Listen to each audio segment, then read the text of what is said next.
Hey everyone, welcome to a new episode of the Brogressive podcast. I'm one of your hosts, Belay. I'm joined by Ben and Dylan, and our guest today, Aidan Hall.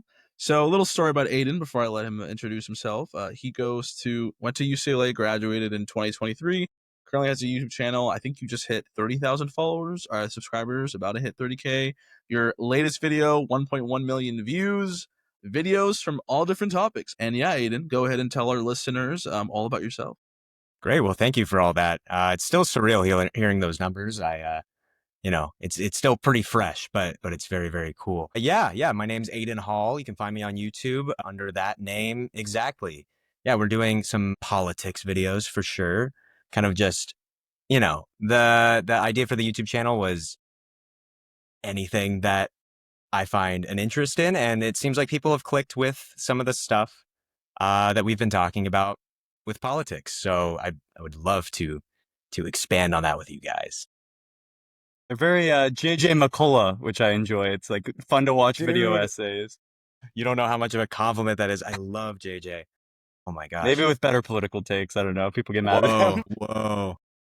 I mean, I think JJ has crazier hair too. So he does. your hair is tamed, which is good. We appreciate a tame haircut on the Brogressive podcast. I think he used to rock a crazy mustache though, and mine's starting to morph into it a little bit. I'm like There you the go. fly. The New York Yankees, the podcast, no beard.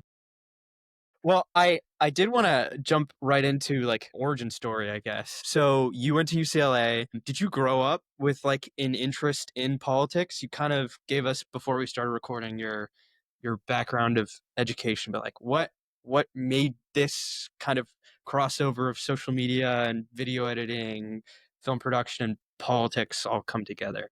Sure. Yeah. I mean, I grew up in the Los Angeles area. I was kind of a child actor, actually, to be honest. Like that's one of the fun little facts about early age Aidan. I always wanted to make stuff. You know what I mean? Like I always wanted to make movies or TV shows. I did all kinds of little sketches and skits when I was younger. And I don't know. I think at some point in my early upbringing, I had this sort of like, what is this all for moment? You know what I mean? Like what's the bigger thing here? And maybe that's too much of a crisis to have at like 13 or 14 or whatever.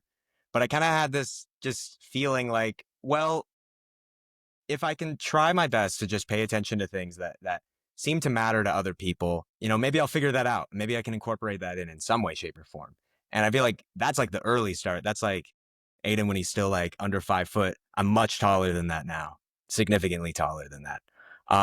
But I kind of, Can't relate. go through high school. Hey, that's okay. We take everybody in as equals.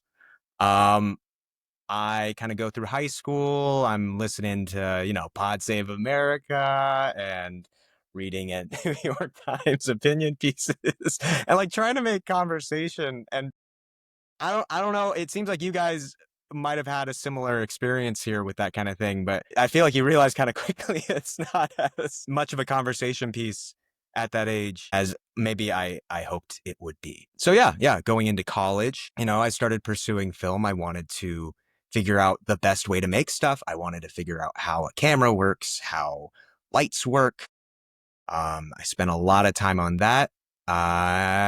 But I kind of had that same crisis, I guess, 20s instead of 13 this time of like, maybe we want to put a little more time and attention towards things that are really going to have an impact and maybe can help make people's lives a little bit better.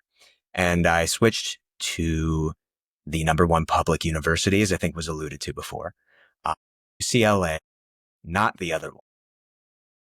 The California people will understand that. And started pursuing poli-sci. And I had a great time. I fell in love with it. I kind of had this moment where it clicked, where like you're listening to these professors that are like telling you the thing they are the most passionate about and like just gushing at you about it.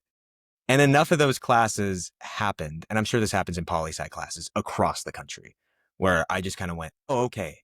No, I think I get it now. Like, I think I really get why this maybe matters.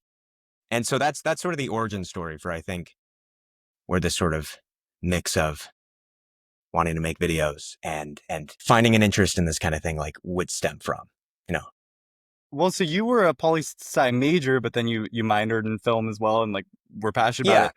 And I'm a big movie nerd myself, got the letterbox hat on, but Yeah. I wonder if there's like kind of a crossover between those two skills where like the ability to like have great storytelling when you're in politics. I think that maybe is something that goes together more than people think with like film and other media. So is that something you've noticed in like how people talk about politics and even just Absolutely. making your video?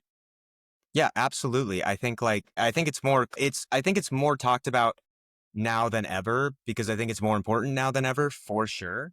I think kind of one of the first times I kind of connected those two dots was learning about like John Ossoff.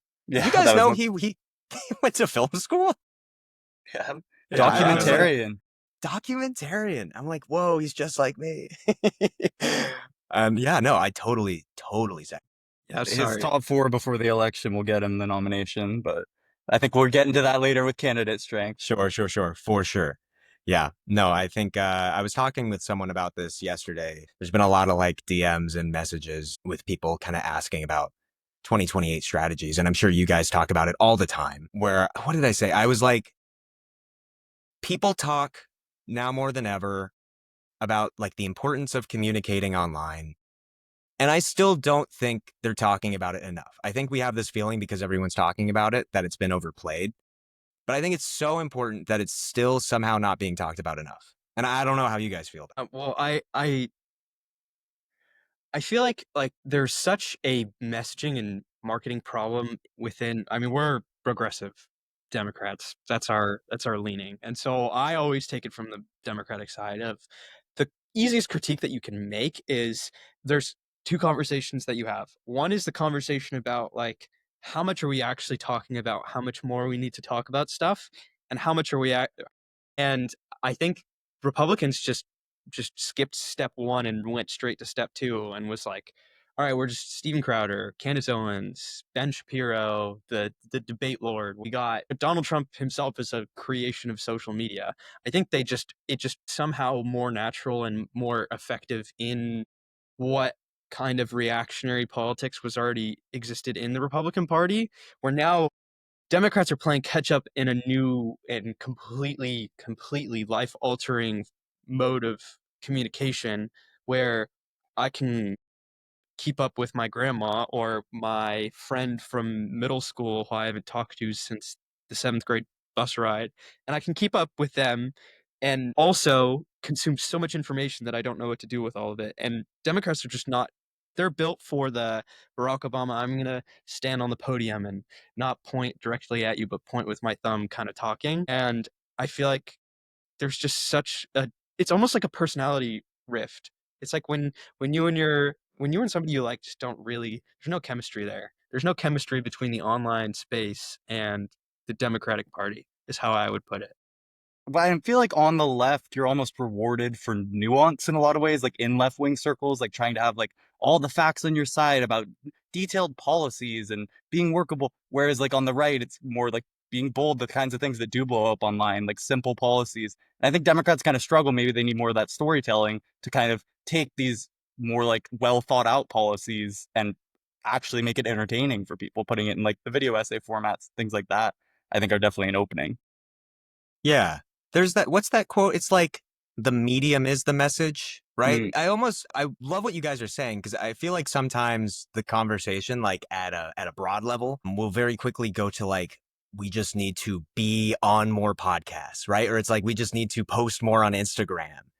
And like, sure, but I think that can be overplayed because I think you guys are right. It's about just getting into the conversation. It's about like saying the thing, right? Like get step one done, but don't focus on step one. I think that's a really great point because that's the thing, right? Like Yeah, I being mean authentic. to Yeah. take a Aiden, do Brody. we?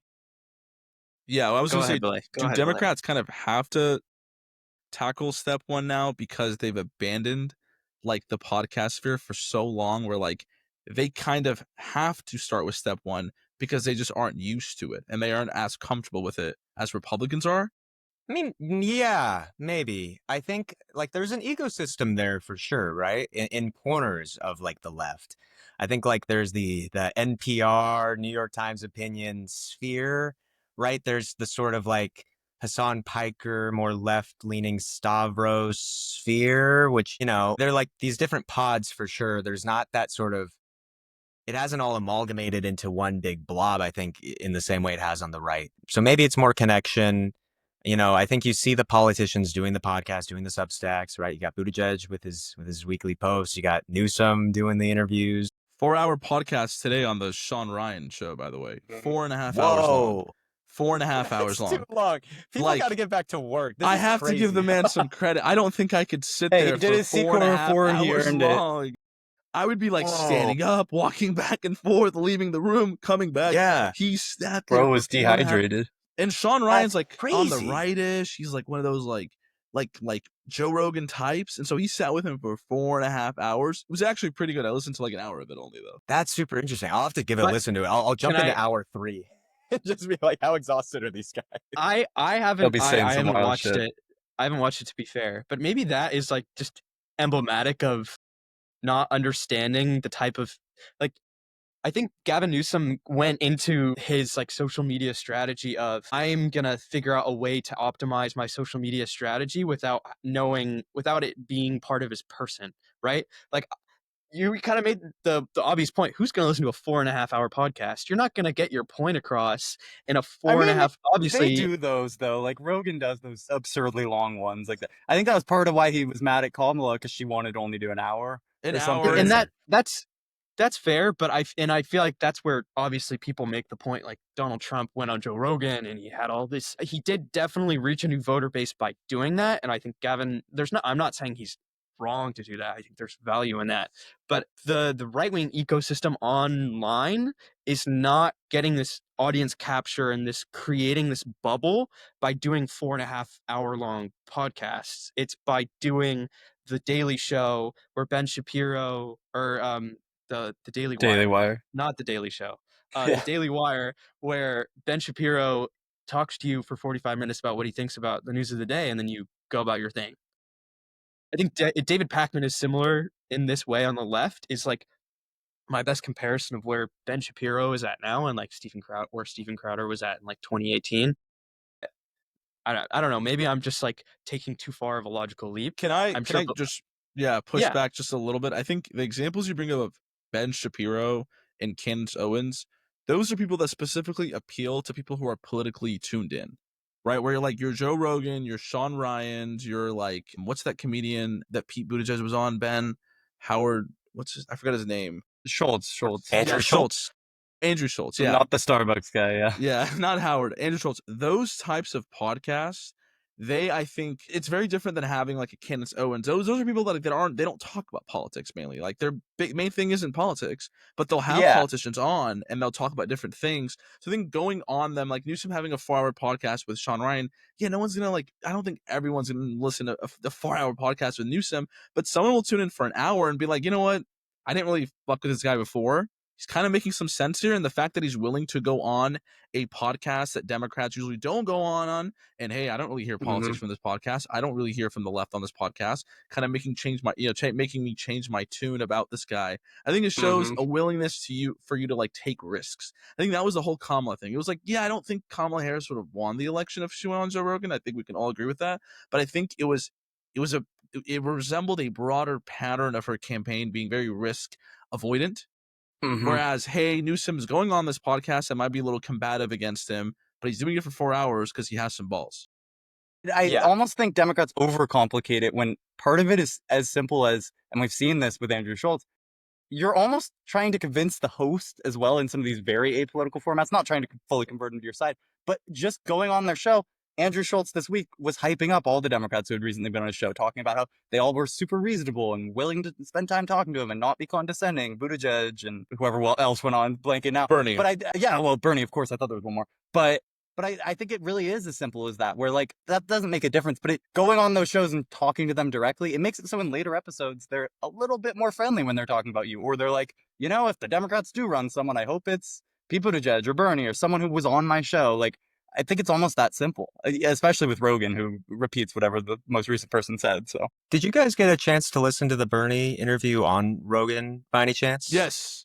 And okay, Rogan pushed him back. I feel like Rogan did push back. I felt like I don't know.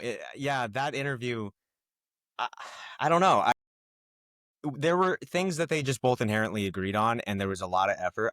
I felt this was my read of it, that there was an effort by Bernie to just stay on that track.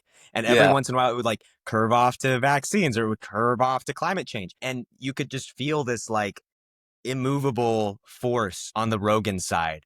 And Bernie isn't really trying to convince as much as he's trying to bring it back to the issue he can win on, which And maybe I that's a think good that's just strategy. a Bernie specific thing too, a little bit, where he's always like that. Even in the primaries, he would turn it back to his main core issues. He's very message disciplined. Like I feel like that he's just not that interested in those concepts. Like I don't even know that it's like he doesn't have a great argument. I think he just doesn't care as much about it. Like I do think someone like a Buttigieg, obviously they would still have the disagreements, but I think he would do a better job of like responding directly to the actual like arguments and points there. Yeah. Yeah. There's something about that. It's also pretty like politically astute, I think. I mean, like this is again my poli sci brain like going on overdrive. But like in 2012, when Obama was in the debates, the critique he got from the first debate was being too over argumentative, too analytical, too fact based and fact driven. Where I think Bernie Sanders is playing the role of the sheepdog, trying to corral a messy herd together to kind of go in the not maybe in the straight narrow path but in the right direction of like billionaires are are taking all of our wealth, the top 1% has more wealth than the bottom 93%, those talking points.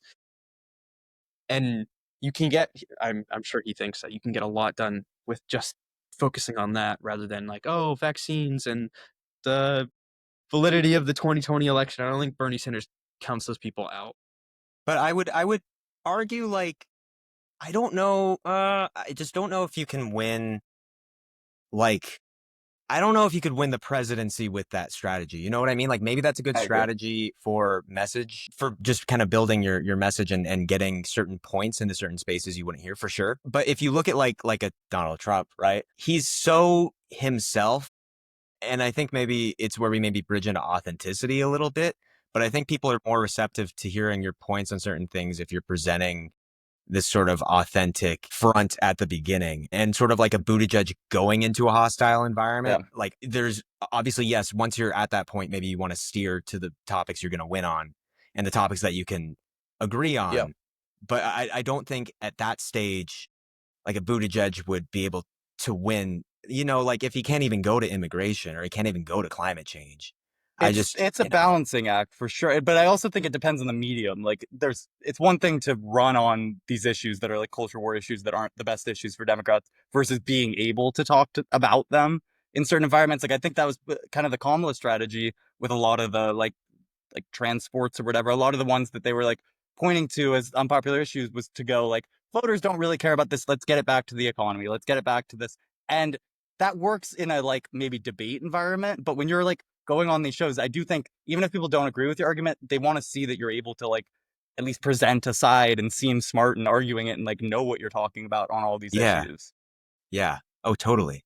Yeah. It makes me wonder, right? Like if we're kind of going back to what we were talking about earlier of like a candidate of like what's the future like Democrat candidate, right? Like who's our ideal person? And I think it's someone who like is online on like in ways that aren't just like a political podcast. You know what I mean? Like someone who's authentically themselves. I think the best pundits do that, right? Like we talked about Ben Shapiro. I would argue if we're talking Daily Wire, like the most successful pundit out of that ecosystem right now is, I'd argue, is Brett Cooper, right? UCLA grad, by the way.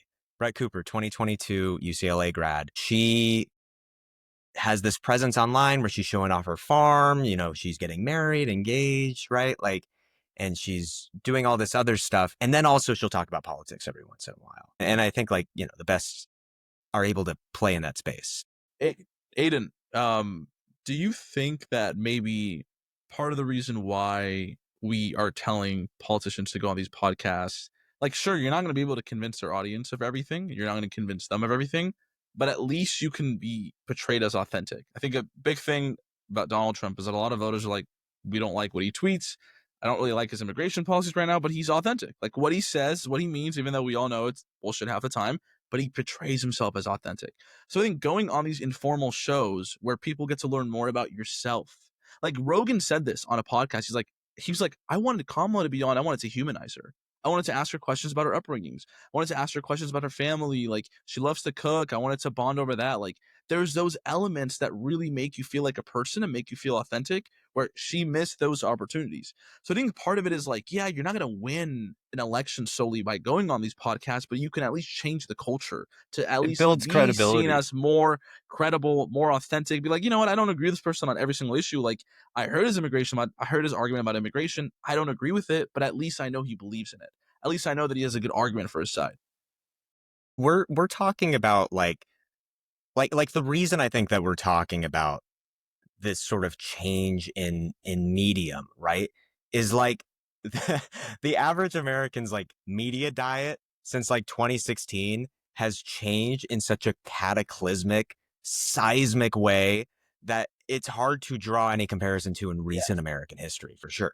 And you have an entire crop of politicians, young and old, really, who grew up in the environment of not even 10 years ago, right? The entire idea, I think, of media training eats at that authenticity that you're talking about, right? And I think like you're sort of like media training politicians now to not be media trained. Yeah. And that's almost like a big rebuttal, a big sort of tension with a lot of these politicians, Well, I loved what you said about we need a candidate who's online, because I think like obviously you can be too online. I don't need a candidate who knows all this election Twitter stuff and is following things in this crazy detail or whatever. But I think the median voter now is online. So I want someone who's online in like a normie way, who like knows about what weird thing people are caring about on TikTok politically adjacent. Like I've seen people Newsom? point to, I don't know that he'd be a great candidate, but while Newsom a little bit, and like even a Ro Khanna, I feel like people always joke he has median voter brain, that he's a little incoherent in ways that voters are, and cares about like all these kind of TikTok-y political issues and things that like random people are posting on their Instagram story. Like keeping up with that kind of stuff and the trends in that way, I think is something that's important going. That's huge. That's absolutely huge. I mean, like, if we want to bring up Elon Musk for a second, right? It's like, I mean, obviously part of the reason why there's weight to everything that he does is because he's the richest man on the planet. But like culturally, I mean, he's got a group, right? He's got a group where he can like quote things and like make references to things that like this niche-ish online community can point to and be like, that's what I'm consuming. That's what I'm reading and seeing on Twitter and Reddit and probably like 4chan, to be honest. But like totally, like if you're in the same space that they are, like they'll read that, they'll smell that, like quickly they'll pick onto that. I think that's actually very. But I also absolutely. think being online in the way that the median voter is also means knowing the kinds of things that blow up, and that means like algorithms and stuff. But also we've talked a lot about this, and today Belay was texting me because World Star posted about like the Trump Elon files and how he won't release the percent. That knowing the kinds of We issues finally that got end him. up- we finally got it. But knowing the kinds of issues that end up on those kinds of pages, the like meme adjacent pages, or just the things that are going to get massive TikToks made about them and shown to voters who don't care about politics, and it's basically just like the current thing, like things that break through in that way versus like, I mean, it's a great issue for campaign ads, but like Medicaid cuts or something, I don't think breaks through in the same way where it's going to get posted on World Star. Like, No. I think like a version of this that you kind of see is like some intern at a senator's or a congressperson's DC office making them do a TikTok dance that was maybe No. popular in the last week or two, but like it gets like half of it right, like it is the thing that is not current, right? Like it is current, but like people know that that the congressperson didn't see that. yeah. It's like it's so clear, obviously, that like some intern is making them do that dance, and I think that's why like usually they either bomb or get made fun of. And I don't more think the than- people who are interns in congressional offices are exactly representative of like the general population and like their True. interests and their I TikTok can kids. guarantee you that. I think Dylan can as well. Yeah. Definitely Mhm. not. They Yeah. almost need like a normie ambassador. They just get like a person of each age group off the street to just like tell them what's on their feed and show them and try to copy How this many stuff. of us are watching Love Island right now? I'm not watching it. I know Come Belay on, is. dude. We got one Belay It is trying to ended. It get was me so converted. good. Man. Okay. Yeah. It was I amazing. Normie in our midst. I was on the Love Island forcibly. I was on the Love Island. I think it's because wavelength, I like, 3 texted Oh, you years okay. so ago, much. so. Your feed must have like been hacking you and seeing what you do with your phone. That's probably why. But dude, it was Yeah. everyone I shitting think on the I would- season. I thought it was pretty good. I think I would rather have a random foreign bot hacking my phone than you hacking my phone. But Dude, you know how I think many I'll women just put that voters out we can there. gain from like talking about love? I'm just True. kidding. A True. lot of men It's like watch it as political well. A lot of incelism. men watch it as How well. many women can we get on our side, guys? Guys, we should God. have sent like Kamala Harris to like Love Island to do like a promo. Dude. Oh my gosh. If she was That's- president, Do she an would have ad. mentioned Island. That's going to be in the history books, and this is when the tides changed. It's I like Kennedy, guarantee you Nixon there's on going to be TV, a but it's- presidential candidate in 2028 that does some Love Island reference, that does something very like there has I'm to be sure they there's already gonna be have something somewhere. Like that. Yeah, there's some No. meeting with consultants all being paid $200 an hour with like a whiteboard. It's like Love Island ideas. How do we Yeah. attract the attention of the young kids? Step 1, make an Instagram account. Yeah, Step 2, learn how to use Instagram. they'll get there one day. Give them 10 years. Step 3, remember password. Yeah, there you go. 1, 2, 3, 4. Yeah, Dylan. I feel like kind of tying into that of like it's also crazy how much the personality type, like I talked about how like Democrats don't have that, like have not adapted and evolved into that personality type to match the medium. I think one person who's really amplifies this is if you watch Barack Obama now, I don't know if you guys have seen him on some recent interviews. Sometimes it comes off as corny middle-aged dad who's like Yeah. trying to make the right reference. They don't do that well Even either, though- Dylan. Even though he's like the best communicator of within the last like 50 years, like generationally talented, he is emblematic of a bygone era of Democratic politics and conversations where his style of speaking just does not match the moment. And you really need to get away from, I feel like Josh Shapiro is like this a little bit. I feel like Kamala Harris was tried to emulate that a little bit in 2024.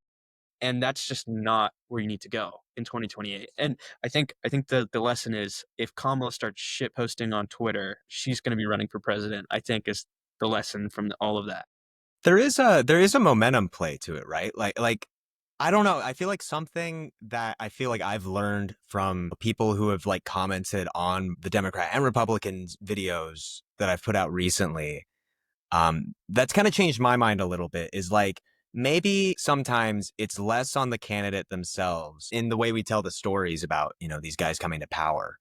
And maybe there's an argument that we should give more credence to the time in which they ran almost. Like, I feel like I naturally give a lot of credence to like Obama as a great messenger.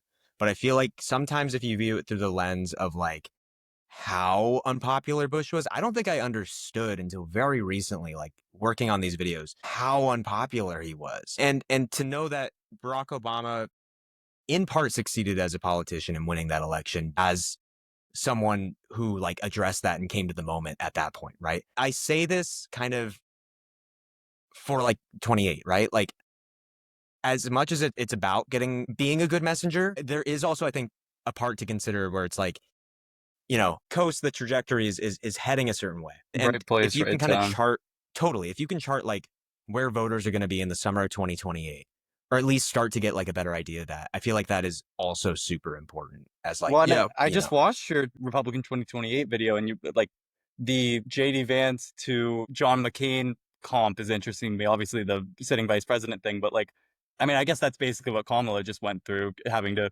run at the same time against, but with an unpopular president in your party.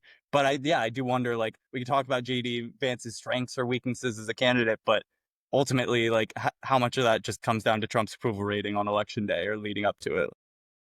Yeah, sometimes I worry it's more than we think because Yeah. that gives us less sway as the consultant conversation makers, right? But maybe it's true. Maybe it's true.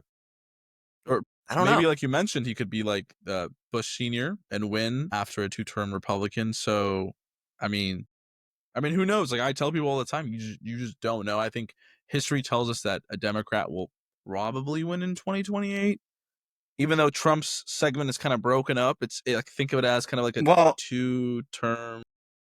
well, and we were saying earlier that it's hard to make comps because the media environment's changed so much since 2016 and going forward. I mean, we've seen a bunch of times in a row now, like just the incumbent party loses in elections, and part of me does wonder, is that just kind of a trend we're going to continue to see going forward as social Yeah. media like promotes negative content so much more with algorithms that it's just like it's hard to maintain popularity when you're actually in power. It's much easier to run against the current thing and the current power I in think social that's media. super interesting, right? It makes me wonder that maybe like a lot of these conversations about like the future platform of the party, the future ways of communicating, that if sort of the tides are boosting Democrats into the next one, fingers crossed, right? Or whatever, that that that maybe these things are still important, right? And maybe it's important because maybe there is a path in whatever this new media environment is to be a popular party while in power, or to feel like, or to make voters feel like maybe they're being heard. I feel like there was an opportunity for Trump to do that this time that he didn't decide to take. And maybe there is one for Democrats to do that. You Yeah, know, and timing, I mean, talking about timing, like people have talked about, were we better off if Trump just won in 2020? Because in part, like we saw globally with inflation and coming out of COVID, like it was a very shitty time to be an incumbent. It made it much harder. So, like you're saying with Trump, though, I mean, he's coming off kind of this entrance into a Goldilocks economy. Of course, he's doing everything he can to fix something that isn't broken. But yeah, it is interesting that like if he was more reasonable, or even I wonder if like a JD Vance was in there, like would they kind of just try to ride the coast and take credit for including many of the bills we passed that don't take effect until this year and even going forward. So yeah. yeah, real missed opportunity with the timing in his favor. Yeah. Yeah, I mean, I I think also about the. wonder. Go ahead, Billy. Go ahead, Billy. I'm so sorry, Dylan, my sweetheart. I was just gonna We're say all so real quick. excited. We're all so excited. I was gonna say, you brought up the 2020 analogy. I think about this like every day. I'm not gonna lie. I'm like, what if Donald Trump had just won in 2020? Inflation would have still been really bad. Trump loved stimulus bills. Probably still would have passed like a stimulus bill that was like comparable size. And then abortion, Roe v. Wade, like the combination of like, you know how abortion helped Democrats in the midterms? Well, abortion would have definitely hurt Republicans in the midterms. I think the decision still would have come out. So Well, and we saw there were some people who were still confused because Biden was in office when the Roe v. Wade stuff yeah, happened, where they were yeah. like, well, I mean, why didn't he stop it? Or some people, like No, I'm sure even but just blamed largely him. They're like, been he's the president. but yeah, largely been voters attributed that to Republicans. So like we saw that throughout like No, but definitely. But like I think it would have it been would even have stronger if it's it would like, have been even if Trump's in power. stronger because you're talking about inflation, economics, and then the social issue that we all thought was settled, and now it's not settled. And one thing about Americans, they don't like shit being taken away from them. They hate shit being taken away from. That's why I think actually the Medicaid and the SNAP argument will actually prove to be very strong in the long run. Maybe not for the midterms, but for for 2028. Because once Americans have something, it's really hard to change their mind about it. And like that was the whole thing with Obamacare. It's like, hey, we know the healthcare system isn't really working, but I'm unsure about this change. What if it takes away my healthcare and then I have to join a new one? And in the long run, Obamacare became popular, so that's the difference here. But taking away something from Americans when they already have it, there's like a whiplash effect. Elizabeth Warren voters were vindicated in the long run there. Yeah. It would I have led to also the feel like better timeline. Go I ahead. also feel like with like along what the lines of what Belay was saying is like similar to immigration. There's also will be like a Lincoln Riley type effect of well, not hopefully, but politically maybe there will be a Lincoln Riley type effect where someone lost Medicaid and they couldn't get their coverage. I think somehow Democrats weren't able to really mobilize on the message of certain victims of abortion right access being limited. Again, another marketing thing. I also wonder, to like contrast what you were saying earlier, Aiden, like, yes, Trump had the opportunity to really like mobilize and capitalize on his incumbency, become popular through whatever media mechanism he could. I wonder also, maybe this is like more of a political question that's impossible to answer until it happens. What if it's just the 2 week news cycle or the 12-hour TikTok news cycle where now you just have an incumbent, or you have a 4-year presidency every time, just switching back and forth? The pendulum kind of just got sped up. How does that this is not just for you to answer, it's just a Yeah. rhetorical question. How does that affect the body politique? How does that affect the way our political system operates if every 4 years you have a different party, a different president?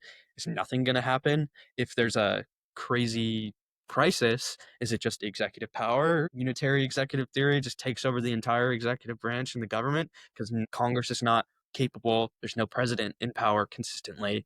I Or don't know. does I don't that know what the maybe answer is. that takes away in like the game theory model, if you're not worrying about re-election really, because it's kind of a given now, and that the tides make that pretty hard. Like maybe people are more willing to spend political capital, like trying to do more bold things in the small window they have. Maybe it's even just the 2-year window until the midterms, like knowing that you have to kind of pass everything in that time frame. I wonder if this also leads voters or politicians to, when they're writing these bills, try to make them be felt by voters even quicker, like not allowing this kind of like Yeah. 4-year taking Yep. effect period, because voters, like they're not going to give me the benefit of the doubt. Like I need to, if I have Great any point. chance of winning, get a bunch done right away that they can feel.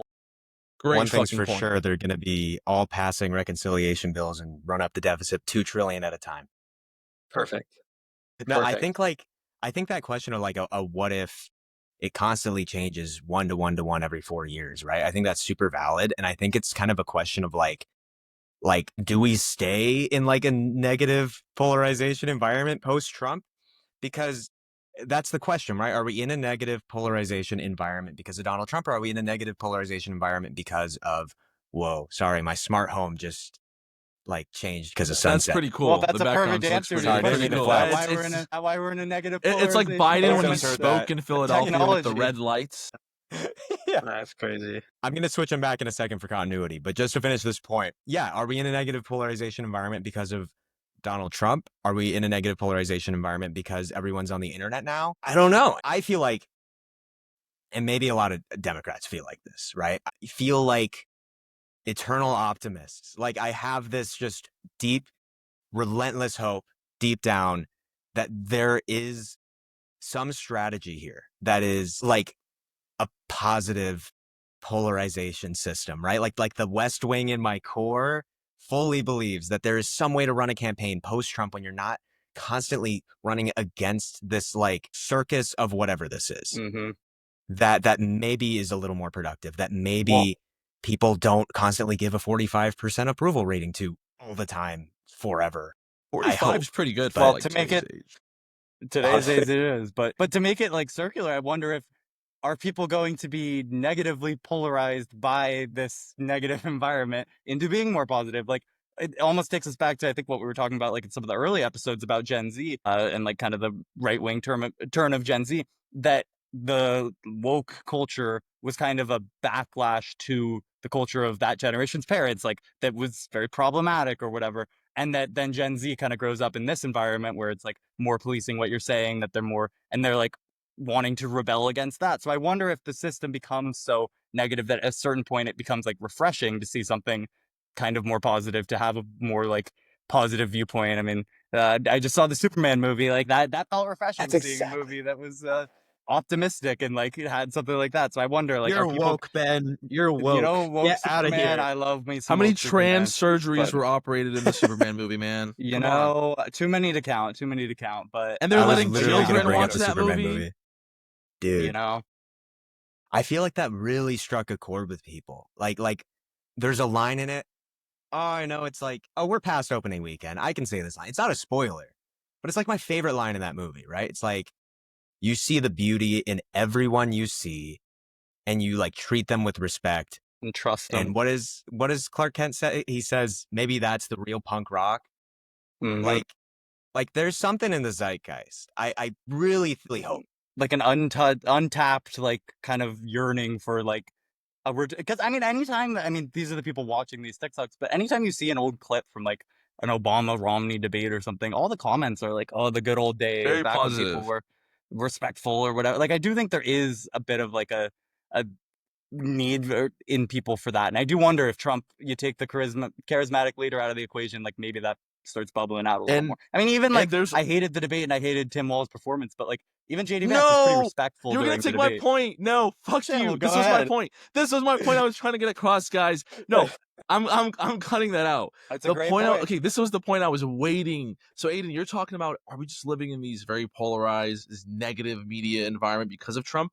I think that's partly true because do you guys remember, like, now you obviously do because Ben brought it up, the reaction to the Walls Vance debate.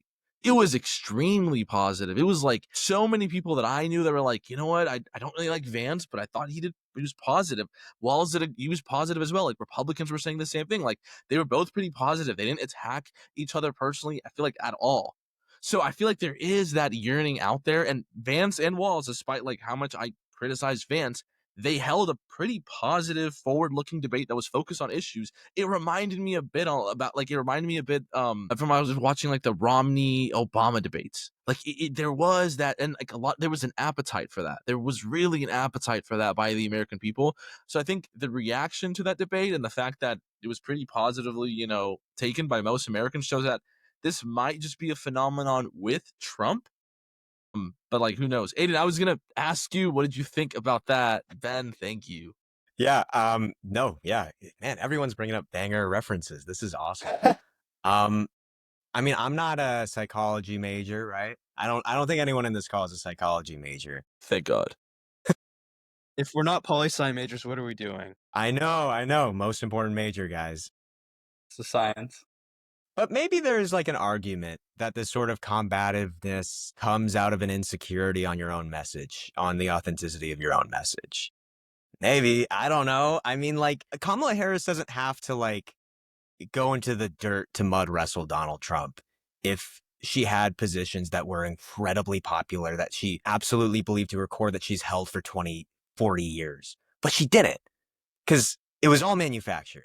It was not any of the things she was saying 4 years before that.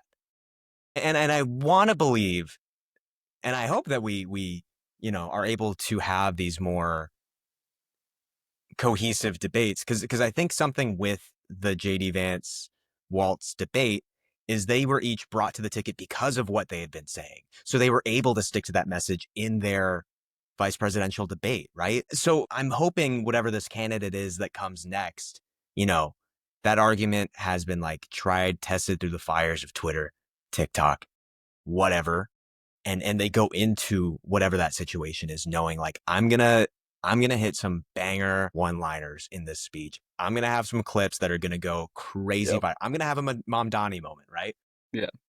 And Well, this decorum is comes from interesting to me, and I think we're going to get into it, or maybe this is a good transition point too when we Perfect talk about segue. ranking the candidates. But it feels to me that most of the potential 28 candidates on the Democratic side, like, are people who, assuming they're running against a non-Trump candidate and he's not running again or something, I feel like it would turn out more like the Tim Walz debate. A Westmore, for Belay's sake, a Pete Buttigieg, a Shapiro. I mean, maybe not a Newsom. He's probably the exception here. But most of the people are talking about, I could see having a more like kind of Tim Walz-y.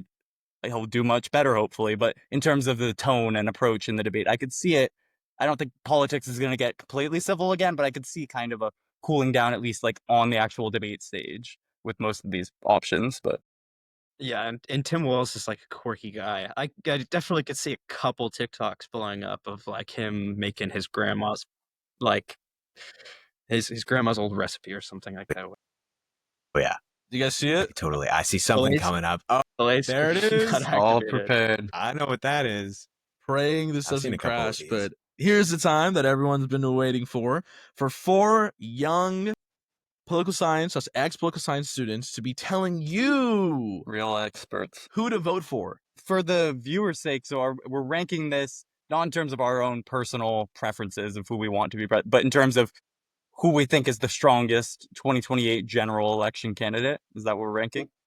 Yeah, Right. and for our listeners, there's like 25 candidates here, so we'll make sure to say their name. And then there's basically rankings from S, which is the strongest, to F, which is really bad. Then below that, it's just who, question mark. We just like, come on. Like, and we might know who they are, but I feel like they just wouldn't be able to get the name recognition Yeah. they need. Well, and Like if we think most people wouldn't know. yeah. But one Okay. element of this that's interesting, kind of changes my calculation, is this is assuming they get out of the primary. So we're assuming they make it out of the primary alive.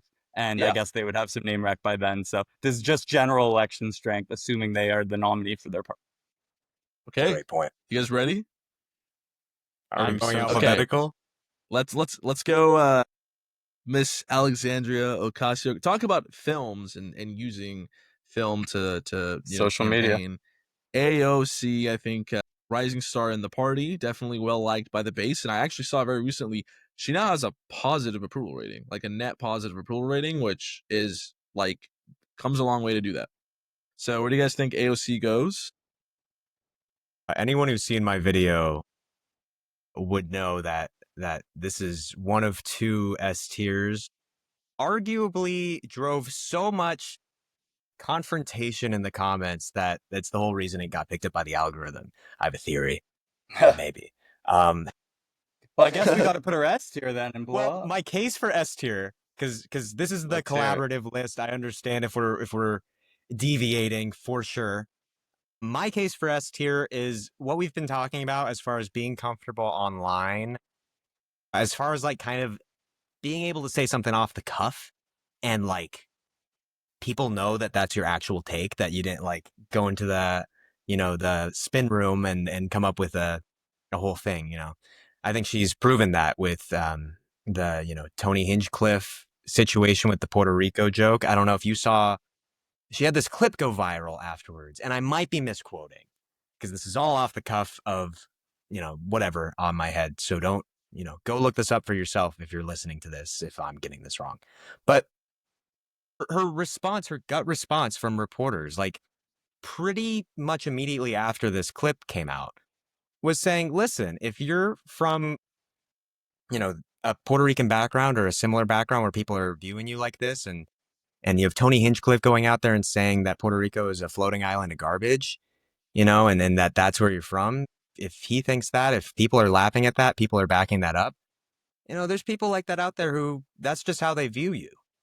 And I think that saying something like that hits, God, we're Well, going to take I so remember long with this something tier else. list. We are, but I remember God. something else she said in response to that actually I thought was not what I expected her to say and kind of changed my view of her a little bit. Is that she said that she listens to Kill Tony and went to a live show. Like she wasn't like taking it from like, oh, how dare he? I mean, there was a little bit of that, but it was more like if he thinks this about you, as they said at a rally. But she wasn't like, oh, he's a terrible, like I would never listen to him. This is some horrible person. Like she was willing to like show that she's not someone who's like easily triggered or whatever. Like she's willing to listen and like enjoys that kind of comedy even, which I think is not something most Republicans would expect from Yeah. her. But That's huge. No, that's totally huge. Yeah, Ben, so I also where would you feel place like her, Dylan? okay. No, Dylan. go. I would say S tier. That my last point was going to be that I feel like there's like an 06 Democrats kind of comparison here that you can make with Obama kind of emerging.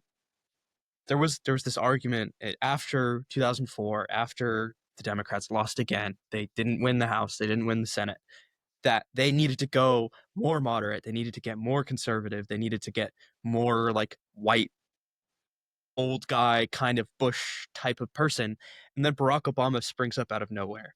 And I think the radicalizing effect of her being who she is and what she believes and standing pat on what she says is kind of similar to that of she reflects the moment more than the political consultants can cook up their plan, so therefore she probably will perform better. She's also so much more politically savvy since she got in the House. I would probably go A tier, but only because I'm a little nervous about the Kamala Harris 2019 town hall kind of things, where I do think there's some stuff Yeah. they could dig up from her. Obviously, you could point to Zoran and how he had the defund the police. My favorite was there's no queer liberation without defunding the police or whatever. Yeah.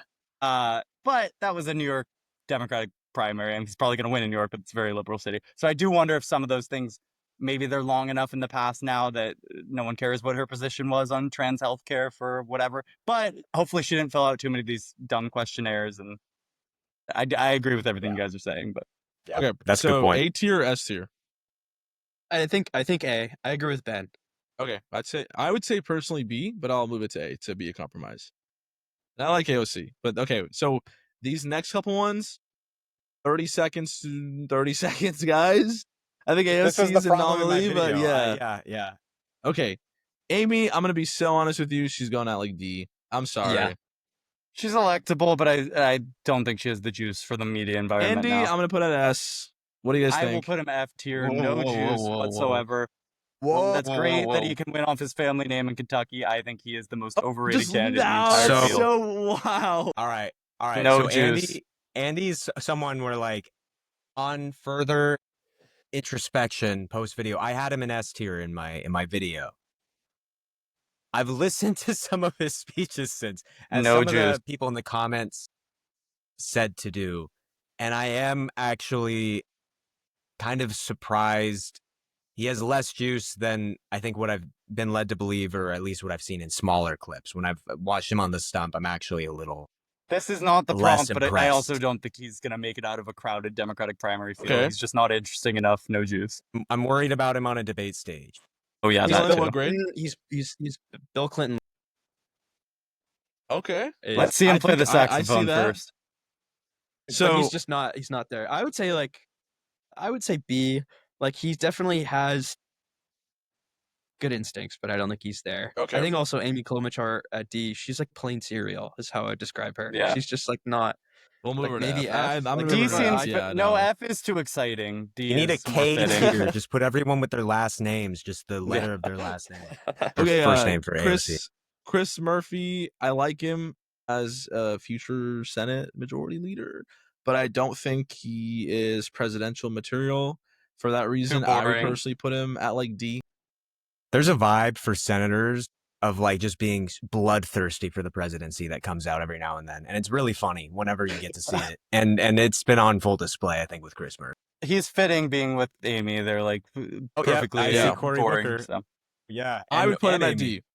I would put Corey at Put D. him at I'm gonna be C. so real with you. This guy He's doesn't pretty excite me at all. charismatic. He's He pretty is not charismatic, but we tried charismatic. it in 2020. He is and he could not charismatic to your break through at all. 75-year-old MSNBC watcher. Like, come on, man. But he's better than Amy Klobuchar. I don't think he's the same tier. I think he Yeah, could do okay, I'll okay put if he him was at the C. nominee. But There's You know what? Then there's an He's we should put replacement Chris level. Murphy to C. I don't know. I he's, think that, I he's don't know. more boring than Corey. There's an argument from the Pod Save America guys. They'll give every now and then where they're like, every candidate they've ever worked with that's run for president, like once there's a moment in their head where it clicks, like, oh, I could actually be president. Like it breaks their brain, and they never get over it. And I think That Cory seems Booker. There's a lot of articles out there about Cory Booker's upbringing in the early 2000s in New Jersey, and I think he was told a lot he was going to be the next president and maybe the first I read his African-American book. president in the United States back then. Yep. And I think it might have broken. He did. I read his book. Yeah. Yeah, he was. Yeah. I think that might be a bit of the driving thing here. yeah, I think that's fair. I also don't. I like how you snuck Dean Phillips in there. I have no idea who that is. Okay. Who's that? I actually don't know So who that is. Dean, I'm gonna put at who just because we don't even have to discuss. Cool guy. I think he tried to do a good thing, but we don't have to discuss him. Elizabeth Warren. Okay, we love Marianne Williamson, former guest of the pod, friend of the pod. But if you run against Joe Biden as a sitting congressperson and you get less votes than her, it's the opponent. You're literally a sitting congressperson, and you couldn't have Shut up, any Marianne. juice in your campaign for a guy who literally couldn't even run a campaign. Who tier is fitting? over Yeah, this? yeah. This is the guy who ran against Biden, right? Yeah, Yes. I was really hoping he'd have a Okay. lot more juice kind of post Yeah, he everything doesn't that have happened. juice. And Yeah, he just hasn't never even went out taken there and advantage bragged. of it. Yeah, he never bragged. Or at least we haven't heard him brag. I don't know. Humble Get him guy. on the Brogressive humble guy. podcast, guys. I think Let we him got give Marianne his- on, and she let him was speak his amazing. truth. So I think we get her on. Elizabeth Warren. Where would you guys put him? I'd probably put her at like C. She's too old. Isn't she going to be She's- like 80? Well, she's S tier if we're taking the logic of 2020, and she's trying to. We think it's best for Republicans to win this cycle to take advantage of the midterm redistricting or something. But otherwise, yeah, I'm sorry, she's not winning. After Biden, after Original Sin, all those books, I just think anybody above the age of 75 is just it's really concerning how how much of an issue age can be at this point. She would be the oldest president ever elected if she got elected in 2020. So F. I would say F because of that. Wow. Biden 2.0, I don't think she would. I She disagree wouldn't with last F. through 2 terms. She's I like- cognitively I- I very, like- very there, though. She's cognitively very there. I don't know. Now, We can compromise but in and move her. 2031, I mean, okay, so I actually, my poli sci brain, I was watching 60 Minutes interview Joe Biden in 2020. He was still, like, there were could see the murmurs or signs. rumors that he wasn't there, but he was like, he was snapping off answers. And 4 years later, in the presidency, he was, I think maybe F is too strong. I would say D. I Okay, think in 2016 she compromise. would have been perfect. I think we're just throwing all the 2016 senators Bernie into the was D Bernie box. was waiting for her to announce. Bernie was actually waiting for her to do it, and then she didn't do it. So that's why he entered the race. It's like the thing Bernie talks about a lot. He's like, I wanted Warren to run. Like it was supposed to be Warren, and she didn't want to run. So I'm like, I have to run against Hillary. Gavin Newsom, I'm gonna go on a fucking bold ass take. I really think I like 2 weeks ago I was like, no way. Now I'm like, dude, holy fuck, this guy is like so politically savvy. He is like so slick where like you have to respect it a bit. Like, you know, he's that level of slick now where it's like, And we perhaps okay, already saw a preview of the debate. He debated DeSantis yeah, and he on did a Fox News great just job. for the love of the game. Great. What do you guys Kind think? of got What like letters? but he's kind of got like an evil vibe, though. You know, Which can be like Trump also has that evil vibe, and it's like, Dude, okay, he's a vampire. know, he's a sleazy car salesman. If the vampire. Republican candidate's going to do edits of them as American Psycho, being like, he's literally me, why don't we just run American Psycho? An exactly. actual What do you American guys think Psycho. of B for Gavin Newsom? I mean, he I- like cheated on his wife a lot, right? I He cheated think- I on. don't know. Wait, hold up. He He's- cheated on Trump Jr.'s ex-girlfriend, who's You know, a fucking. Miss Apparently, I don't want that's to say the path to word. the presidency, though. So Bro has the riz. I think I would put him as high as A tier. I think if you're gonna point to the California baggage, which I think is fair to point to, I think AOC probably has just as much baggage in that same vein. So I think Definitely, he's excellent definitely. communicator, could debate very well. I think it comes down And to we California. kind of But want him on the you know what? My podcast Yimby very warrior, soon. because the Sequel stuff was fucking The badass, and I'm a Sequel huge stuff fan. was fire. Huge respect for the Sequel stuff. Any politician who's been compromised by the abundance mindset gets a little bit higher on my list. Personally, I would say C or B, but you know, collaboratively, as long as he's not S. Okay, I would I think we say could put him at. I would say B too. I just it's We like can do B. I just it's don't right like on that line. juiceless Bashir I is think over there. A. Yeah, he's got more juice than Andy. I'll say A.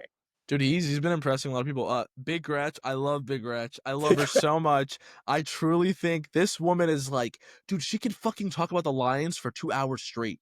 Like, she is like generally a big Lions fan, drinks, rips beers, like, and she's like pretty hot. I will be honest, like that. Like, if we're gonna have, like, she's Okay. that. All right, look, pipe down, buddy. I think Jesus she's a Christ. good-looking woman, and that's probably why Trump likes her, guys. I think she's like I don't know. We Trump's saw favorite that doesn't governor help because too she's much, hot. though.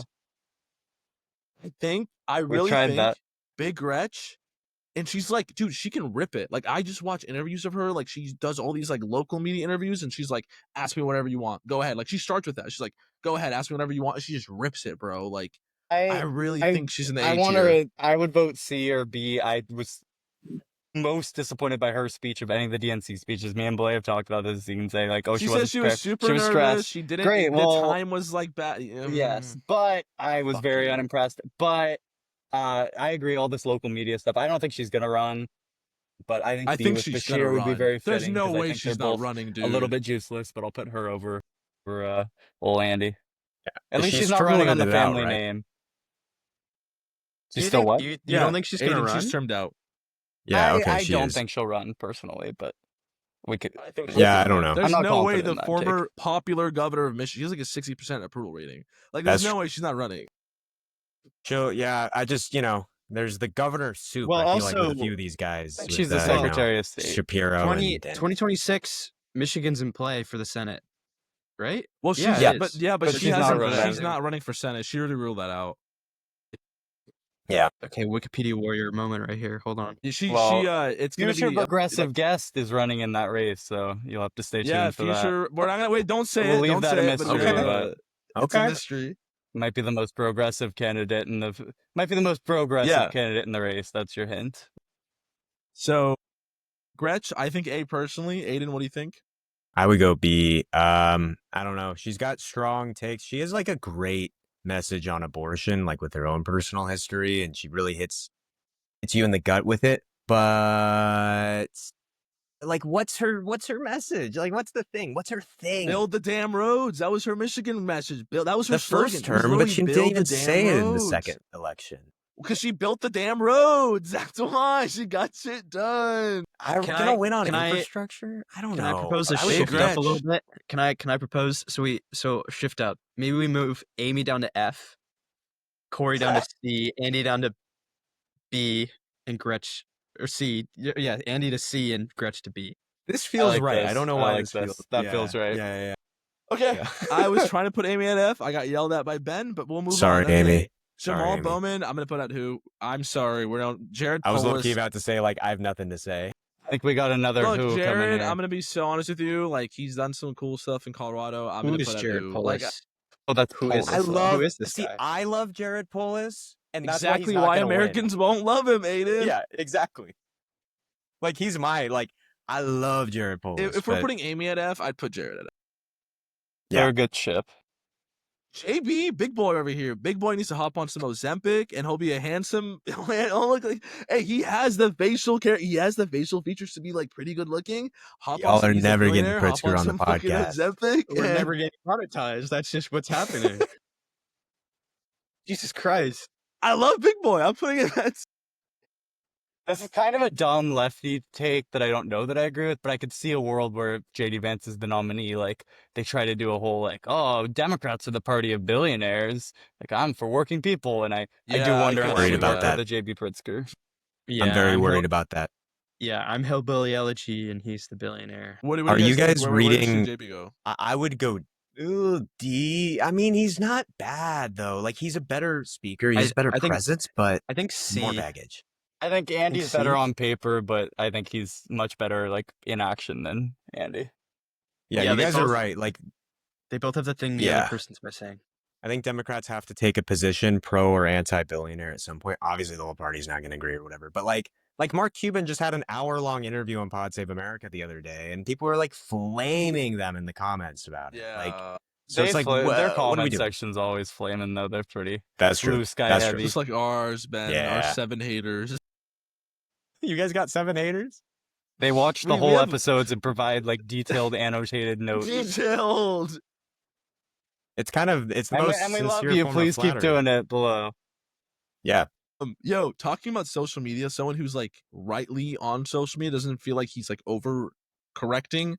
I don't know if you guys know Jeff Jackson. He was like just really good on TikTok, just sitting there, very The genuine, TikTok authentic, congressman. talking to the camera. I had so many friends who were normies that would send me his TikToks were like, I really hope he wins. Like this guy who, one of my friends who like didn't like Trump but was like okay with Trump. I don't think he voted in the presidential election, was like, I like this guy, Jeff Jackson. He should run for president. He's He interesting has- because his TikTok gimmick was, like, basically being boring. That was kind of what blew Yes, him up, and it- is just it did so being good very with boring and normies. direct. Yeah. And I think that kind of speaks to what we were talking about earlier, is there kind of like an untapped yearning for that kind of like boring but like social media savvy politician who Yeah. seems like a movie politician to voters. Yeah. Yeah, What do you I guys mean, think? maybe. He He's, also I mean, won he's, he won a statewide race in a Attorney General race by a comfortable Yeah. margin. yeah. I was wondering if he was going to upgrade to Senate. He would be running as the sitting attorney general of a state, I guess, so that might weaken him, but I don't know if that Yeah. governor race opens up or something. I think he has a Jason, what's up? potential down the line. I mean, like, this is one of the ones where I go like, maybe 32, maybe 36. Yeah, He's I got could so see that. much I can time. see He's it. young. Yeah, he has Yeah. time. I think we'll put him at B just for like that potential.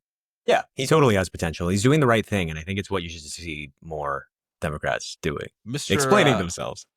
Joaquin Castro from the great state of Texas, who approximately 3 people know, and it's all 3 of us, 4 of us. Yeah. he also has cancer. I hate to be the bearer of bad news. He Isn't just he running recently for got Senate? surgery. Or is that his He is brother? running for Senate. No, he is. I was reading about this. He had like cancer surgery, and he said, "I don't care about my health. I'm still going to run because I Whoa. believe in the power of democracy." Blah blah blah. And so, Wow. I don't think he's. I don't know how bad it is. I think he probably downplayed it a little bit, but I think who is probably fair / Okay. Sure. sad face maybe. Wow. It's kind of depressing. So unfortunate. So, John Mr. Fetterman, I think Pre-stroke, I would have low-key put him at B. After stroke, he's going F. You have I'm to be so able to make disappointed. full sentences, I fear, to run for Yeah. president. Or at least There was so pretend much to like potential. Trump.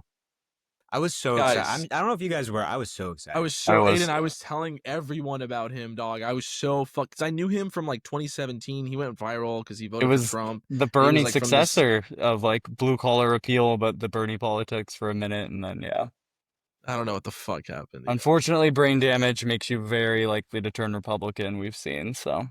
I think we have our first S tier. Can we agree on this? Yes, 1,000% yes, and I think he will be the Democratic nominee if he wins in 26. I think that will catapult him into the primary. That is my strongest take. Dude, I think he Aiden, will. have you been Hot seeing take. the I think clips it's they're making underrated. from his rallies? No, The clips, he's for they're real. doing very well. He's got sauce right now for sure. He's so young though. Exactly why. I think it's From Obama Georgia, winning to the 4 38. kind of thing. Yeah, He'll be I 40. love it, dude. I fucking love it. And you know what? He's got 42. that film knowledge from film school. He can tell a story. He can make some Yeah, documentaries. he's got that. Yeah, that photo of him dressed as And Han people Solo or like whatever. hot politicians. People like hot politicians. So should we That's bring true. Big Gretch a little? He would be the youngest president ever elected if he ran in. Fuck yeah! 20. I think there's appetite for that. There's really appetite for that. There And is, he's especially after well-spoken, Trump and But he's Biden. like a real person, and if he wins re-election, which I think he will, that will only propel him even more. And I JD need to Vance pay a little more attention. JD Vance is 2 years older, so that'd be interesting if after all this age talk we get a 42-year-old versus a 40-year-old. Yeah. I actually don't hate this in the S tier. I think you guys convinced me a little bit. I feel like I got to watch out for him. Fuck yeah. And he's a Let's great go. debater. I mean, you know what? He is. He's great Dude, at amazing. stunts. He's great at creating like attention. When he ran against forget the guy's name now, Purdue or whatever. Purdue. Yeah, Purdue. Was he Purdue? Yeah. Okay. He had the empty debate with the Yep. empty podium because he refused to debate, and he My made a whole show gosh, out of it. so He knows how good. to turn politics into pro wrestling, which has long been my take of what people need to do. Big fan. Yeah. All right. Mr. Shapiro? I think Shapiro's so overhyped. Am I like crazy? Am I crazy? I agree. I put him at B. He's like Obama light, but just Yeah. Too much not as Obama. good. Yeah. He sounds like. I mean, it will have been like what? It Obama. will have been 16 years since Obama. 12 years. I don't know. Too much math right now. He's still a public figure, and he is staying in Yeah. power. Like people are gonna be like, "Oh, that's Obama," and then they might listen to a couple times, like, "Oh, I've heard this a lot." And I think it works in Pennsylvania. It works in Pennsylvania. Yeah, that's true. But he Yeah, ran when you're against running like against an insurrectionist, right? No, Like, Yeah, no, he but I'm didn't talking have a about real- approval He rating wanted and to stuff. They ban seem to like abortions. his message and his action. And I've seen him on like Breakfast Club. He went on for like an hour or so. Yeah. He can really hang in that environment. He's a basketball player Ben- in college. Ben, real quick, Gretch has How tall is he? about the same approval rating as he does. I know. In But Michigan, I saw both their speeches. same They margin of weren't great. But victory-ish. I think very similar margin of victory, despite Gretch's opponent being much stronger. So just to float Gretch up a little bit. There you go. Josh Stein. I don't know who that is. Governor of North Carolina, but I'm gonna put him at who for right now. That's but crazy. Yeah.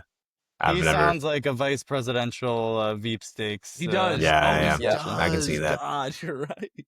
He's kind of Bro, like that with Roy I've never Cooper this seen that time. guy Was before. Kamala's first choice. Yeah. Julian Julian Castro. Put him right next to his twin. Twin. Hey, twin. Sorry, that was Oh, God. that I was think a the next bad one's gonna Drewski cause some impression. controversy. I think Kamala goes to at least B. Oh, I know. It's tough because it's like, is it their likelihood or is it like what we think? If they get to the general election, can they win? No. Think she Yeah. can. She got 75 million votes, and it could be like a Trump-style comeback where, like, you guys, I told you guys I was right about Medicaid. I think was she'd right have to about ride this the guy being a tide. creep. It very much hinges on a very unpopular Trump. But I think she could ride the tide. With I a really very think she unpopular Trump, you could do the "I told you so." could. Yeah, I think That's- she's I gonna mean, be like, She reminds me of Biden 2020. I think Like- like an Andy Bashir still wins by a wider margin than she does. You know what I mean? But I mean, but she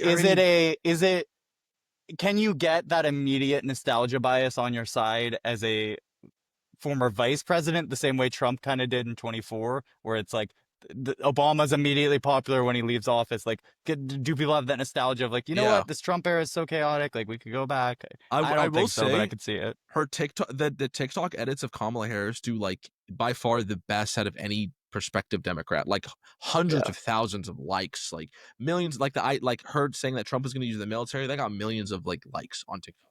Yeah. Although I think an important factor too is I think she's going to run for governor, and so is it easier or harder for her to run and win in the general if she has some stuff to point to, some YIMBY stuff perhaps that she's done in California immediately, or is it like, oh, she's going from job to job, it becomes hinders her I chances? hope she reads the tea leaves. If I was on her team, I'd be advising the California run. I mean, I it's think she will. kind of telling we haven't heard I yet. think that's where it's leaning. Yeah. She needs a Would reset. you guys agree with? I also think last point, I feel like she has a great floor. I think you guys make great points for her having a great floor. She also has a really capped ceiling of like, you are stuck in this.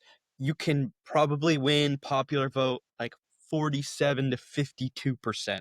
That's like the range you're looking almost at. forcing swing voters to like admit to being wrong in a sense too. Not like, oh, I like this new Democratic candidate, but you have to be like, I made a mistake before, and is that something that people are going to want to do? We'll see. Yeah, I mean, there's you a could lot point of to the people Trump who with example. like voted Trump against her. though. Yeah, the Trump example, of course, but I think C tier. I think she's very similar to me in strength to JB Pritzker. I think would be like a comparable strength in the general election. Where would you guys put her? C or B? Which one? I would go D, but I'm fine with C. C works. Kathy, I'm gonna put it F because people do know her and they just don't like her. So we can move on. She's fighting in her gubernatorial Dude, race. fucking New In York. New I York. know. Just fucking F. Just F. I'm sorry. It's Laura looks Kelly, evil. It's love this crazy. woman. Love this woman to death, but I have to put her out. She's actually been such a good I don't know governor. who And she's that won is. re-election in Kansas. She's No Kansas. name recognition. She won re-election in Kansas against a formidable Republican. The She looks second nice. the second time. She's like first time she kind of lucked in. The Republican she was running against wasn't very popular. Re-election, Republican was like pretty good, and she still won. The next one I'm interested to hear takes on. He's going with the senators. I think it's the senator level. I think he's Good VP he's not pick. as good of a speaker as you might like think. I think Like, he's a pretty awful speaker. In fact, I was blown away. It was like Fetterman level almost. I was kind of shocked Because he's got this like vibe of being like a, middle road sort of Democrat. Like, oh, he's going to take moderate positions and blah, blah, blah, blah, blah. But like, it's all on paper. Like, I feel like everything about him is on paper. Yeah, I think he you're thrives with kind of a like being a low key senator. I don't think he's someone who would thrive under a lot of spotlight and I think he a lot could of be a media solid appearances. VP pick. I think he could be a good VP pick. Yeah. He was my The least problem favorite is- of the floated ones this time for Kamala, though. Yeah. I would mean, say. the problem is Democrats don't really have the space to spare senators. I think that's why That's he another was point. so Yeah, hard to good get last point. time. Good point. Like, Yeah. governors are... Was Chris this a Peltola, candidacy? I like her too, but I'm gonna put her at who? Sorry. I mean, maybe if she ran again, again we need her for- in the Senate. Yeah, if she ran for Senate and got it, maybe. But Yeah. I don't Michael think she has the Bennett. aspirations to be president at all. Michael Bennett, he's solid. I'm putting him at who? I'm a big fan of him, but we saw him run in 2020. I don't think that message is Mitch winning you a Landrieu. I primary. think he was the former something of Louisiana. That's Yeah. a great question. If you Landrieu include was- something in real his quick. discussion, that means who tier? Nina Turner's was- going to who? Sorry, Tina. This guy Landrieu was his last position was senior advisor to the president for infrastructure investment and sure. jobs. He under sounds like Joe a Biden. podcast. Yeah, guest. he was Yeah. managing the money, but then before that he was from Louisiana. I'm pretty Yeah, sure. Mayor of New Orleans. All right. Yeah, let me okay, Wait, click on this guy... one. So he This was is an working S in the tier Biden right here, administration? though. This is an S tier right here. Wait. I thought we Nina, well, I put I at- think it's right. At too. who? Hold up. Win a congressional Mitch, primary, Aidan? and I won't skip over you. I'm sorry. Mitch was like in charge of the funds being spent for the infrastructure bill. Pete, Isn't that I'm what they're not- getting flamed for, though? Isn't that this whole Ezra Klein, like, sort of abundance post-Biden Ezra debate is misspoke about? Is on a one I part of think that. that mismanaging of that the stuff they was money. retracted. included in the bill. I don't think it really changes things who put it in the bill. Sure. But That, but the Republicans put that's that in addressing Blazer. But that was in the bill, so I'm sure whoever was like in charge of the funds, like they're kind of hamstrung by the Yeah. bill. All right, let me If cook that's on the only Pete thing you're because known for. Mayor All right. Pete, I'm not Secretary putting Pete at Pete S. is an S tier candidate. We have Not putting him at fine, S. but I Nope. will make the case for it anyway. He is an S tier candidate. I can see here all the he's too elite arguments. He's too condescending. When we literally just had him go on Andrew Schultz podcast for 2 hours, they absolutely loved him. The comment section loved him, and then months later, Andrew Schultz is going out there talking about how much he loved Pete, mainly because he was not condescending, because he took these overly complicated issues and arguments where he disagreed and he was actually there and said it in a human manner. I think Democrats underestimate voters in the sense of thinking that because voters are dumb, quote unquote, then they want someone who sounds dumb. I think dumb voters, almost more than any, want someone who sounds smart. They want the owned by facts and logic There in are a no debate. dumb They want someone who voters, Ben. seems I'm like gonna they push can you on defend that. it. Well, that was why I said quote unquote. That the Yeah. voters who we're assuming we have to kind of water down our message for and talk in these broad TikTok-y language. I think he appeals to those voters more than people think, and I think people don't find him condescending. They find him smart and like intelligent and someone who they would be very comfortable telling their like podcast bros, like, yeah, man, I don't agree with Democrats and everything, but I mean, this Pete guy, look at him, he's so smart. He'd be a great president. Like, let's be real, him doing the job of president, I think he can win. There's the gay stuff. I think he's, you know, get him on some trend before the election, and he is absolutely S tier. He needs to bulk up a little bit. You guys were talking about a low ceiling for Kamala. I think he's got a high ceiling. There's a lot of room to sort of really grab a lot of goodwill, I think. Yes. Yeah, I'm convinced by your pitch. I like that. And I would my join you favorite thing on the gay after stuff that. is he's so convincing to like voters you wouldn't think he's convincing to, that there's a famous clip in the Iowa caucus 2020 where like they're trying to convince him to come to the Which he voters won, to come by to the way. We all forget that. Coin flips, but where he's they're trying to convince more voters to come to their side or the Bernie side, and some of his voters didn't know he was gay till then, and they were super homophobic, really religious Iowa voters, and I think they were a little thrown by it, and maybe didn't love it. But guess what? Our general elections are not caucuses where people get to inform them of information while they're in the ballot box. That shows he Don't know that information. people don't care much about that. He before the doesn't make it ballot his box. center of his campaign. Well, not all of them. I bet that person is not very online if they're still alive. Okay, I hope so. I'm gonna put Democrat's him, strongest soldier in Iowa, Since but yeah. 2020, I have held like an. It's just he is so. You guys want to talk about Andy fucking Bashir? Really? This guy stood on the fucking debate stage saying, "What was his democracy quote? What the fuck was his democracy quote? That one famous." Everyone's mind was broken in 2020. Oh my God, that was a he's dumb. spoken word When you're running in a salads primary over and debate, that's not over what he and would have talked over. about. He spoke in word salads over and over and over in 2020. Sure, that's going to do well with the white voters in Iowa. I'm sorry, like the very educated voters in Iowa. He spoke in word salads. That's what he did the whole time. I think he talks in word salads. I don't think know what there's he believes in. I generally do not know what this guy believes in. Well, I listen don't to a know 2.5 hour podcast appearance where he'll explain in great detail If I have to everything listen he to believes it, in. if I have to He believes watch in a the 2.5 hour abundance agenda. I podcast, know that. Or you can listen to an hour and a half long podcast about us talking about Democratic politics. At least. I would put him But personally I on the would C put him tier. at A.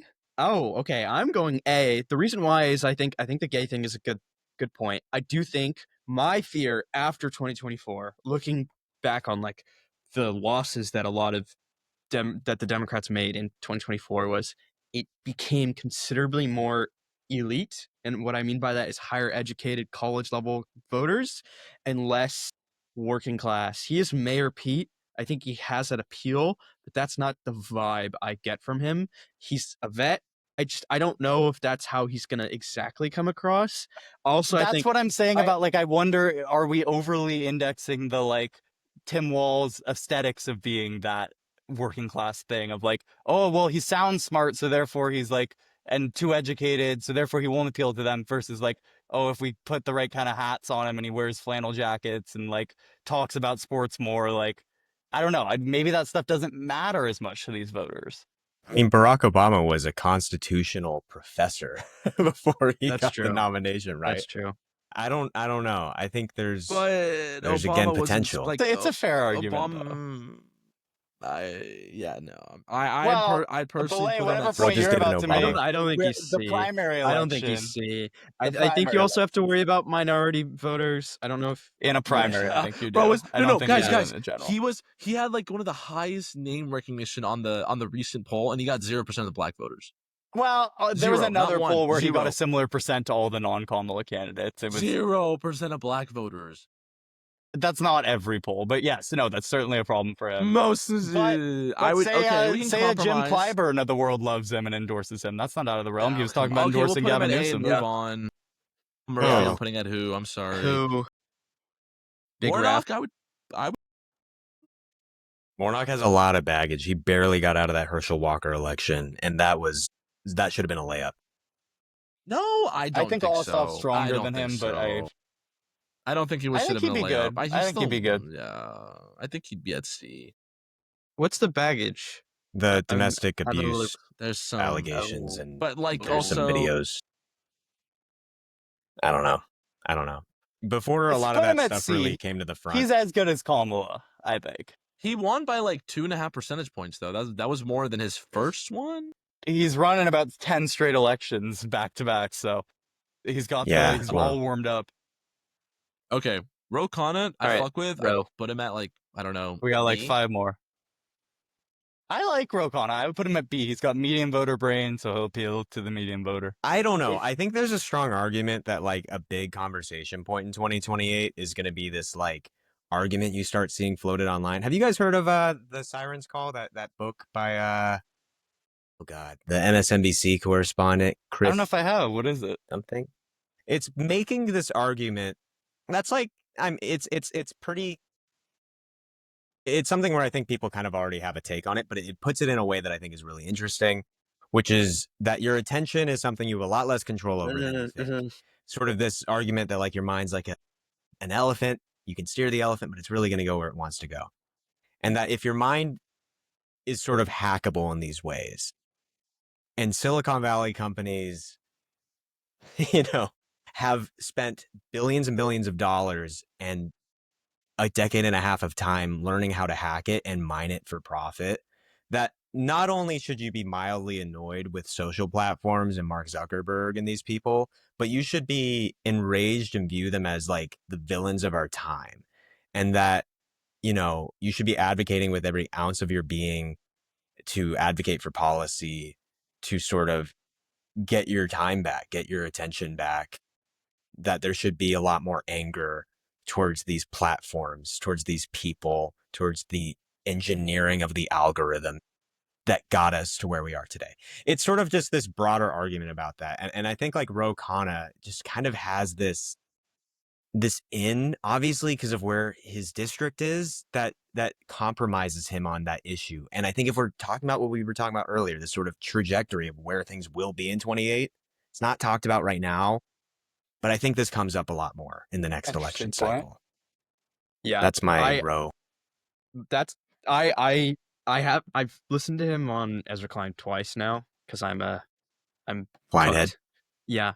Yeah. But that's the point that this is side tangent. That's the point I've been making for my friends, for people I've been around, is that the biggest, broadest, moral issue is how much social media companies are taking away from you. You don't get to decide what you think because they're pushing all these political narratives onto you. You don't get your time. You don't get, it takes energy from you. You have less meaning in your life. You have higher rates of depression.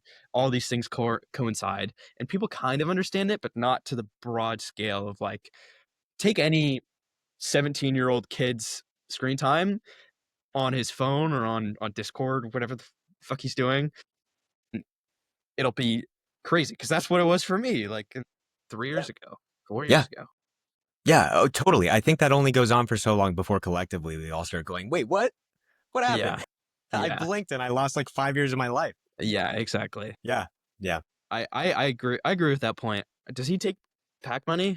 I don't think so. I don't think Probably so. not. He's pretty smart. I don't know if he would do endorsed. No, he doesn't take PAC money. He does a good playing. I think he does a good job. But I think yeah. I think in a world where that's a conversation. Future Senator Roy Cooper. Yeah. I think old, bro. Yeah, he's running. Did he officially announce that he's running in 26? No. I think it was official yet? reported that he's about to, but I don't think it's been announced yet. I think if he does, it's I think he's D What's the tier. key He was a won't little leave? younger, great VP pick, but yeah. Wait, I'm He's a gonna good guy. Nothing save. more to say. We're gonna do Tammy Baldwin. You're saving Gallego. Okay. We're gonna save Sammy and Baldwin's then, F. and then these three are like kind of cool. Tammy Okay. Baldwin, I think like F. I guys agree. Yeah. So, I I don't like really know people who centered. she is.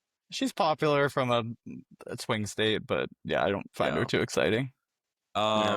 Tim I think she's Walz. better than. There's I think she had a better chance than Warren, but I haven't seen her in public too often, Yeah. so I don't. Walz. There's a lot of I conversation think about Tim. him. Yeah, he's a great governor. I don't think it just. I don't know how to describe how I would feel about. I mean, like, I think D tier, and I think he's lower than Kamala. That's my hot take. I think he'd be a worse I think candidate he's- than Kamala Harris. We'd be ranking him way higher if he wasn't VP in 24 because his Yeah. potential was insane. But I think he kind of like showed his cards. Yeah. And I don't even think that's in a like he's damaged way. I think that's in a I saw what he would be like on a major ticket, and I was not too impressed. Yeah. So. yeah, Yeah, he's a little he's a too good- goofy too. yeah. Just a I little think he was bit. a good VP pick. Like I do actually agree with. I disagree with a lot of people that are like, oh shit. I think he was a pretty good like VP pick. You want to be in the background. You don't want to cause too much noise. Like you're gonna cause some noise when you're selected. I think he kind of like. Did a good I think job that's there. true if your main candidate is then going to go and cause a bunch of noise and be on a bunch of platforms. But it would have been Yeah, nice to have yeah, that's a good someone point. like a Pete who you could send on all these platforms if she wasn't willing. So these two gentlemen, I absolutely gotta say, love. They both have like some insane, great qualities. And Ben, Dylan, you guys both know this. I love Westmore. I've read his book. Great guy, just insane story. Amazing on interviews. Like he's so genuine. He goes to NFL games. He doesn't even record this. Like so a fan recorded him like shotgunning like 2 beers at a Ravens game, went super viral. All we the put that NFL in our people draft posted video. it. Yeah. He's like, and then at Wow. the NFL games, he's in the crowd. He's not in a suite. He's like in the crowd with the people, like the Ravens crowds. It's like Maryland, but it's still a He's football a crowd. vet. They go crazy for him. He is like bone to bone. Like want to talk about Brogressive. I think he's there. Love this man. I would Post some personally. gym I think the content, Wes. I potential- want to see your benchmark. He's like 6'6". Yeah, 6'4", every candidate needs 6'5". to push there. I think Every Wes, candidate needs to publish a deadlift. I really think Wes has the highest ceiling out of every single person on here. And I truly believe Wes Moore has the highest ceiling out of every single person in here. Like Wes Moore, military vet, worked in business and then worked for a nonprofit. And then first time went into politics as Maryland governor. And then the reporter asked him, like he was doing an interview and they asked him, why did you decide to enter politics? He goes, I didn't. I decided to become the governor. It was like, it's I like, agree with all of this, but I do wonder, like, compared to our other S tiers and even some of the A tiers, like, has he faced the public scrutiny yet where we know what kind of things could come up? Like, even a There's- John Ossoff or a Ruben Gallego, Yeah, there they've been has in these been- high-profile swing elections, whereas Yeah. his election Republicans weren't too focused on, so I'm sure they weren't doing their yeah, best yeah. efforts to dig up everything possible. But I agree. So I think he's there. good. There were some things about like he fabricated one thing about like where how many days he spent touring in like I don't know what Oh it was. boy, It was Tim something Walz with, again. but it wasn't. It was not nearly as bad as Yeah. Tim Walz at all. It was like a slight thing, but he is like someone who is like authentic, but also like gets shit done. Like he was the first person on the Abundance podcast. He was their first host, and like he's going around the country saying Democrats need to get shit done. That's his whole thing. It's like Democrats need to get Yeah. stuff done. Like stop talking.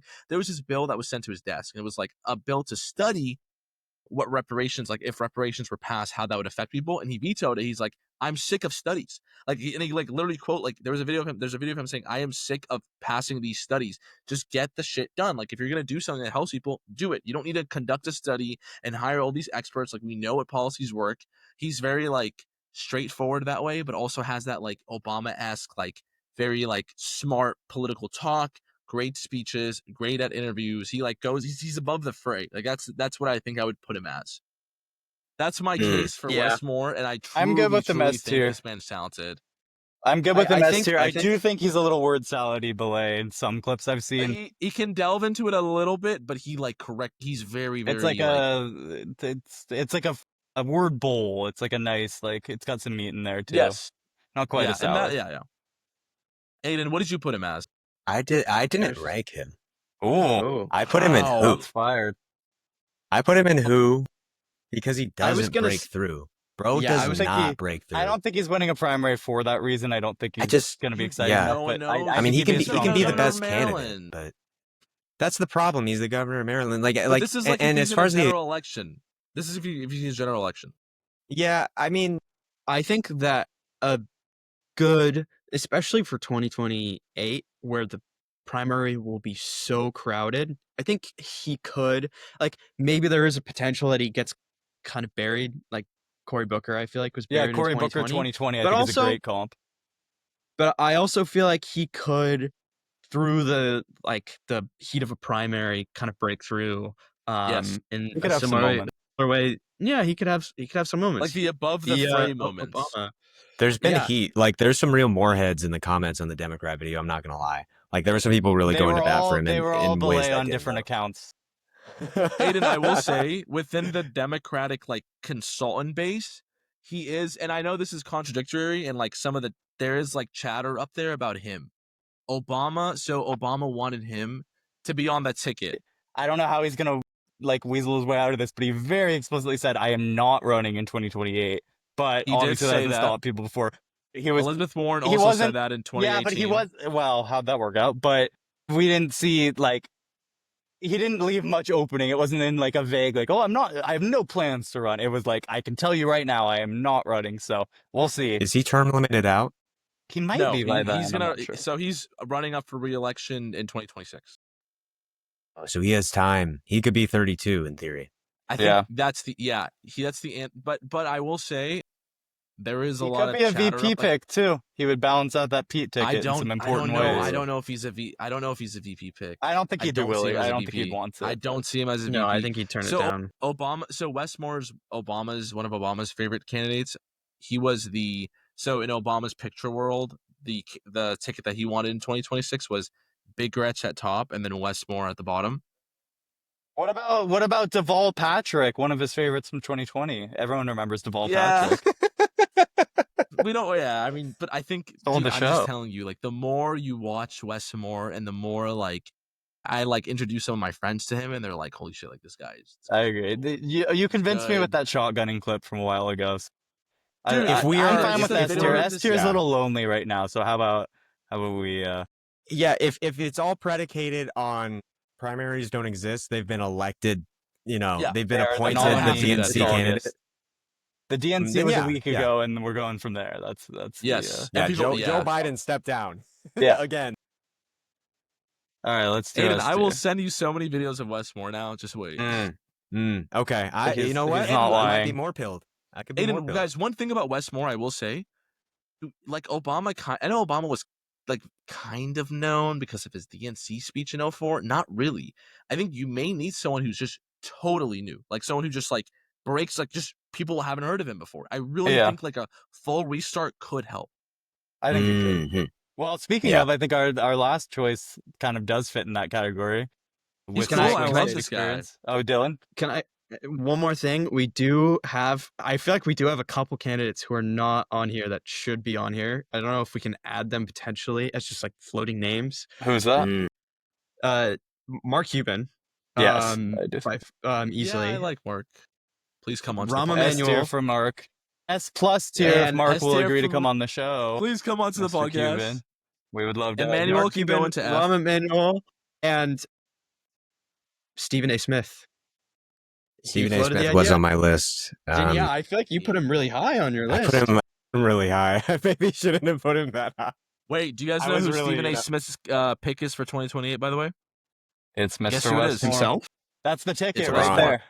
it's Westmore. He came out. Yeah, he had like a whole thing about like I don't want to run, but you know who should run? Westmore. This young man. This like he goes on to the like he Stephen That A. is Smith's true. like He has said Westmore that. appeals to him. How did the whole thing start with Stephen A. Smith being in the conversation? Well, he signed it a him? giant contract and got a giant ego because he started being a meme in 2020, early He's come onto the 2020s, and podcast, Stephen A. then he Smith. started a podcast where he started getting political and interviewing people. And Yeah. Yeah. Okay, He's always okay. been like political though. He's always like had ball knowledge. Like he's Yeah. always like there's tweets of him like there's like tweets of him from like or statements from him from 2006 him talking about Bernie Sanders. Yeah. Like when no one knew Bernie. Like no one that's like Well, very like he's always should had we, ball knowledge. we end strong here with our last pick. What do we think, Ruben? Aidan, what do you think about Ruben? Mr. Senator Gallego who Well, ran perhaps 7 our points ahead of Kamala our Harris. first announced candidate, perhaps, because I don't know if you guys saw the video he posted on Twitter this week, which Did he was really? very much resembling a Iowa. campaign ad with no website at the end. But Interesting. I mean, he had such a great rebrand. I don't know if you guys remember the whole conversation about him when he was running against, it was Carrie Lake, right? Like he was against Carrie Yeah. Lake. well, at first he was running against Cinema too. He was kind of challenging her Yeah. in the primary Well, before she. Yeah. People were worried. I remember the whole conversation being that he was way too progressive, that he Progressive, was yeah. like, that he was way too far left. And now I feel like when you hear conversation about him, it's about him as like a mediator or someone who's taking like 'cause- common sense positions on immigration, but then progressive on other stuff. He- What a rebrand, man. He told his office Whoa. he'd fire Social them if they issues, used yeah. Latinx.